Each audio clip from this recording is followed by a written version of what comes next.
Pourquoi vous plongez, François Sarano, pour regarder ces requins bulldogs, par exemple? Pour comprendre quoi d'eux? Alors, pour comprendre d'eux, il faut vivre avec ceux qu'on veut connaître pour pouvoir un petit peu percer leur monde. Donc il est nécessaire de plonger pour ça. Mais c'est aussi pour nous comprendre, nous, et pour mieux voir que l'importance de la rencontre qui fait exploser les idées reçues doit être élargie à tous ceux qui sont différents, à tous ceux qui font peur parce qu'on les méconnaît. Le requin bulldog, comme les autres grands requins... Qui vit où d'ailleurs dans le monde? Comme ça on situe un peu. Alors, c'est plutôt les eaux tropicales. J'en ai rencontré au Mozambique, beaucoup dans les eaux mexicaines, il y en a dans les eaux réunionnaises, il y en a dans les eaux calédoniennes, il y en a un petit peu partout. C'est un requin très ubiquiste. Comme il est dit dans le reportage... C'est un requin très... ubiquiste, il va dans beaucoup de zones, beaucoup de régions. Il va à la fois profondément, mais aussi dans les estuaires de fleuves. Il peut remonter dans des fleuves et ce requin, effectivement, se retrouve dans la zone côtière où nous-mêmes, nous nous baignons.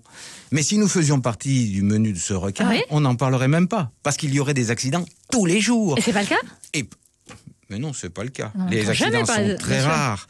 Il y a en tout et pour tout, et c'est dramatique quand même, une centaine d'accidents par an dans le monde, toute espèce confondue, avec des dizaines de millions, des centaines de millions de gens qui se baignent, qui nagent, qui plongent, qui surfent sur le territoire des requins. Donc une centaine d'accidents, c'est très peu. Sont liés à quoi, François Sarano? C'est parce que tout d'un coup, le requin se dit « Ah, je me ferais bien une cuisse de bonhomme » ou il y a une autre raison? Alors, de bonne femme. Les accidents sont très rares. Douloureusement très rare. Il faut pas. Chaque accident, c'est catastrophique. Mais on n'a pas suffisamment d'accidents pour tirer des règles générales. Et ce qui s'avère, aujourd'hui on le sait, c'est scientifiquement démontré, c'est que chaque requin a sa personnalité. Et donc, c'est une affaire individuelle. Une affaire individuelle parce que la même espèce, dans les mêmes circonstances, deux requins n'agiront pas de la même manière.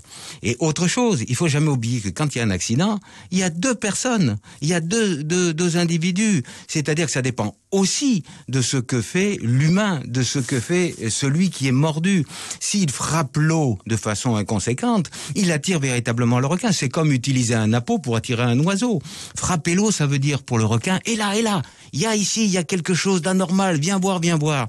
Si c'est un requin qui a une personnalité particulièrement exploratrice, si c'est un requin qui a une personnalité particulièrement audacieuse, qu'il a très faim, que l'eau est trouble, qu'il a besoin d'agir vite, il va essayer de tester ce que c'est. Notamment les accidents avec les surfeurs. Il y a des accidents avec les surfeurs. Ils tapotent cette eau, qui agite cette eau, quand évidemment. ils ramènent leur planche, ils tapent sur la frappe sur la surface.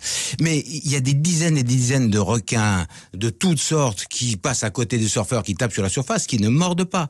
C'est une affaire individuelle. Il y a de nombreux scientifiques, dont un scientifique français qui s'appelle Éric Cluat, qui a travaillé sur cette identité, personnalité, singularité de chaque requin. On ne peut pas mettre tous les requins dans le même panier. Et voilà, on a commencé aussi par les accidents. Quand on parle des avions, on ne parle pas des accidents, on parle de la magie de voler, de traverser l'Atlantique, de Mermoz, de Guillaumet. Et vous arrivez avec cette magie, heureusement, François Sarano. Voilà, parce que c'est ça le requin. C'est un animal extraordinaire par son élégance, sa puissance. Et puis d'abord, il y a des dizaines et des dizaines d'espèces. Chacun a sa particularité étonnante. Donc c'est formidable de les découvrir chez eux, dans leur milieu, de prendre le temps. Minute Papillon sur France Bleu, Sidonie Bonnec.